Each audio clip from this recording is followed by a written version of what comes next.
Welcome back to The Express at Caribbean Days in North Vancouver. There's lots of authentic Caribbean food at this festival, and we're going to try to get the recipe for some jerk chicken a little bit later. But you know, this isn't the only place to get a taste of island paradise. You can also find it in the heart of Gastown.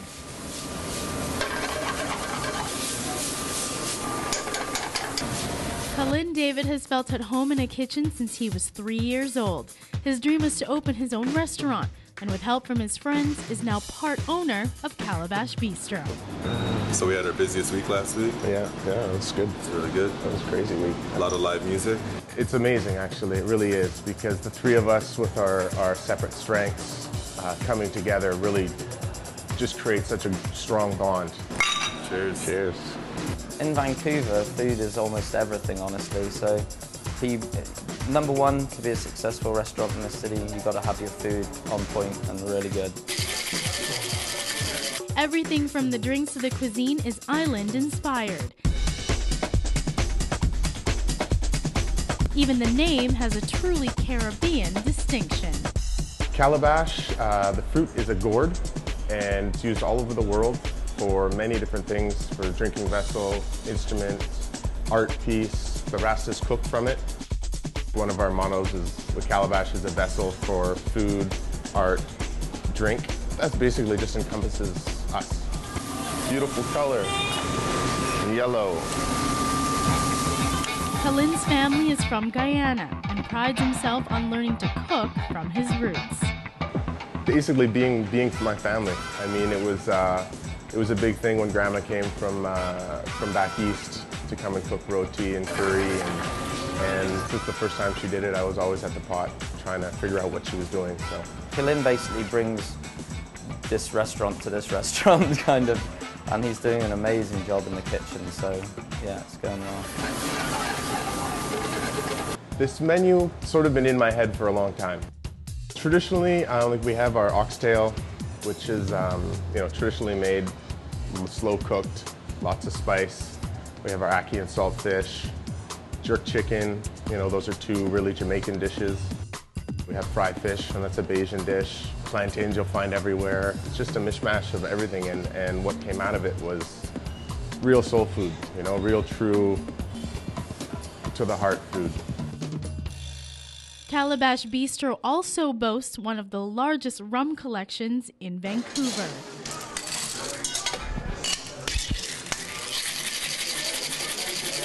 With a killer drink menu and island-inspired fare, you'll think you're on vacation without having left the city. When you come into our space, you want people to feel like they're walking into your living room, into your front room, and that really explains what I want people to feel here, What I love about Caribbean culture is the love. The love for your family, the love for your friends, the love of having fun and having a party, and making that part of everyday life. In Vancouver, I'm Melanie Pineda for The Express. At night, Calabash Bistro turns their downstairs into a lounge, and it features Foundation Radio as both the music and artistic provider. Now, this next feature on our tropical special isn't from the Caribbean, but it's certainly colorful and cultural. We're meeting the one-woman Brazilian machine who's spreading the good word, the gospel of Samba. If you're looking for a showstopper, look no further than the Queen of Samba. When talking about Queen of Samba, they already seen the sparkles, happiness, and lots of feathers, lots of plumes and sequins and everything. Lucia Azevedo is the woman behind Queen of Samba. She's a staple at the Caribbean Days and many other summer festivals around Vancouver. It feels great. I love it. I had so much fun. It's great. As the Queen of Samba, Lucia is a one-woman Brazilian ambassador, doing performances, teaching classes, and generally promoting her native Brazilian dance, samba. It's one of the hardest dances on the world because samba. It's a 6 steps in one. So it's not easy, but it's not impossible to learn. Just move your feet and hips sideways like a washing machine doesn't working like that. Lisa Larson knows just how difficult samba can be. She's been studying under the Queen for just a few months. It's a beautiful dance. It's not as easy as it looks. but definitely it's like a challenge as well. You gotta let her go. Okay? In Brazil, they explore more the sexuality with the dance because they want attention. And part of that attention comes from the outrageous costumes, every one made by Lucia. So I bring all the material from Brazil and I made myself here. Before I design any costume, I already has in my mind what I want. She's an amazing teacher. Her classes, I've been taking them for about 4 months now, and it's tons of fun. I'm Erin Shaw in West Vancouver for The Express. Going down. The Queen of Samba has a very busy summer. She's got the Brazilian Festival, the Latin Summerfest, along with private events and even movie appearances. You can find out more about her at the website. And stay with us because we have more from Caribbean Days here in North Vancouver, where we'll take you all the way from Thailand to Trinidad and Tobago.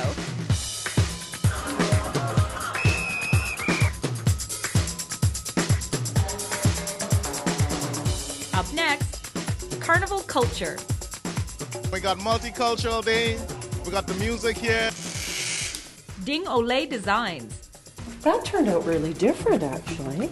The Express. This is your local voice. Stop doing this. I'm just like going to be dancing all day. Just groovy.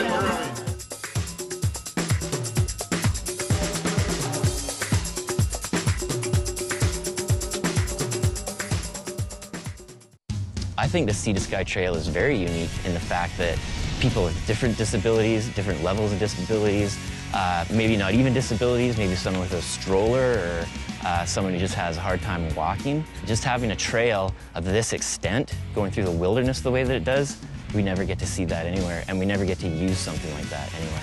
You don't have to be disabled, but just to be out with your friends, your family, it's so important and it's so rewarding.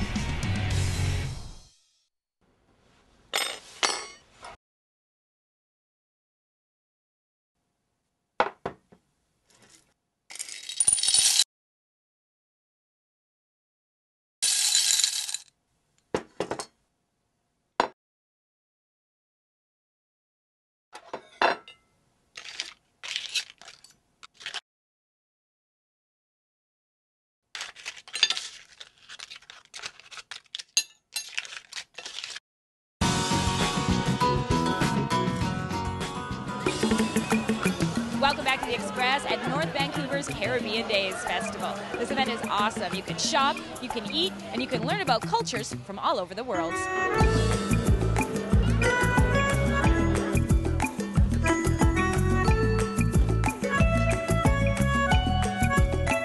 Gypsy Eyes, so everything's ethically made? Yeah, everything in our booth, we buy directly from the people who are making it, and we support them directly. So things like our hand-woven hill tribe bags, there's different ethnic minorities in northern Thailand, and we buy from them.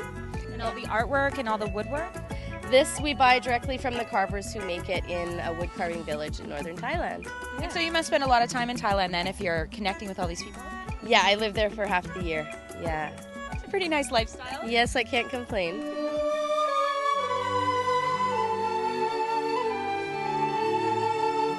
We also donate to, I'll show you the picture, these are the children from Vien Ping Orphanage in northern Thailand. And so we find out what they need and we buy the stuff for them rather than giving money. So last year we bought bicycles, fans, clothing, milk. Yeah.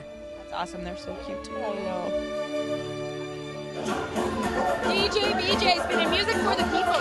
We got Multicultural Day, we got the music here, the soca music. I love it. What are we? So it just makes me want to bounce this kind of music.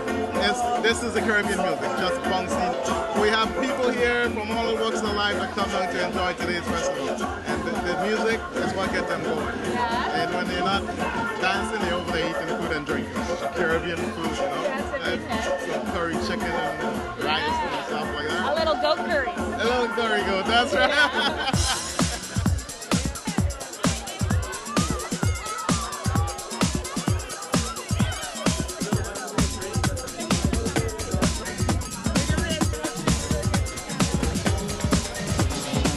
Traditional Jamaican food, so everybody knows jerk chicken. What makes it so special? Well, it's special because we have all our very experienced Jamaican cooks. So that's our curry goat. Some grandmothers, some mothers in here who are used to making jerk chicken for their families. It's the real deal, the real authentic old-fashioned Jamaican jerk chicken. So we've eaten and we've shopped and we've danced. And up next on the Express, we're heading to Abbotsford to meet a local artist whose work is inspired by the Caribbean.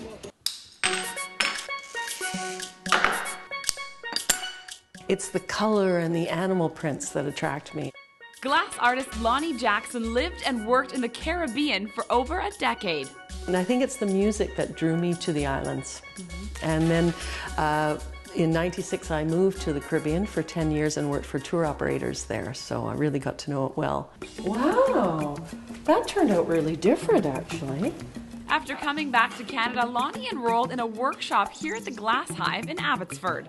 She came and took a pendant class, and she took to it right away, and no problems. Some people have a fear of glass, a fear of cutting glass. Lonnie didn't. Now that she's back in Canada, Lonnie has taken her love for the Caribbean culture and turned it into bright, beautiful jewelry, inspired by countries like Trinidad and Tobago and Jamaica. Because it's very colorful, it's very happy, it reminds them of summer and the Caribbean and palm trees, and that's the feeling I want to get across with my jewelry. So this is how everything starts, right? That's right. It's just raw pieces of colored glass. Okay, first take, in this case to make the Trinidad and Tobago flag, I'm going to take a red piece of glass and cut it in a rectangular shape. So then I would take a flat little piece of black glass to make the black stripe down the middle. 2 small little glass white rods do on either side to get the proper effect for the flag. Right, and you're wearing it right around your neck. I am, very observant. And then to top it off, we do a clear piece of glass, just to finish it off, like the sandwich, and then it goes inside the kiln like that. Once it's in the kiln for 12 hours at 12 to 1400 degrees, and when it's finished, this is what it looks like. Beautiful. Lonnie says she's excited to be a vendor at this year's Caribbean Days Festival. Yeah, this will be the first year that I'm selling at the Caribbean Festival, so I'm looking very forward to that. If you didn't make it out to the festival, Lonnie's jewelry line, Dingley Designs, is available online. I'm Bianca Solterbeck in Abbotsford for the Express. Lonnie calls her line Ding Olay Creations because that's a word used in Trinidad and Tobago that means dance like no one's watching. Now you're watching our Express Tropical Culture Special, and it is culture that we're talking about on today's Williams Moving and Storage Big Summer Spotlight. Every year, thousands of festival goers converge on the streets of Columbia and Kiefer to celebrate historic Chinatown. The 11th annual Vancouver Chinatown Festival offers plenty of delicious food stalls, walking tours, and stage performances. The Vancouver Out on Screen Film Society is the largest queer arts event in Western Canada. It's your chance to see one-of-a-kind films from all over the globe. From extraordinary performances on stage, entertaining Taiwanese cinema, to the always popular culinary competition, Taiwan Fest promises to be a great cultural event. And you can mark your calendars for next July for the Caribbean Days Festival 2011. Now that's it for today's Express in North Vancouver. I'm Johanna Ward, and on behalf of all of us on the show, thank you so much for watching. Remember, you can watch the show again online at vancouver.shawtv.com, and we're going to leave you with one last look at this carnival atmosphere. See you next time.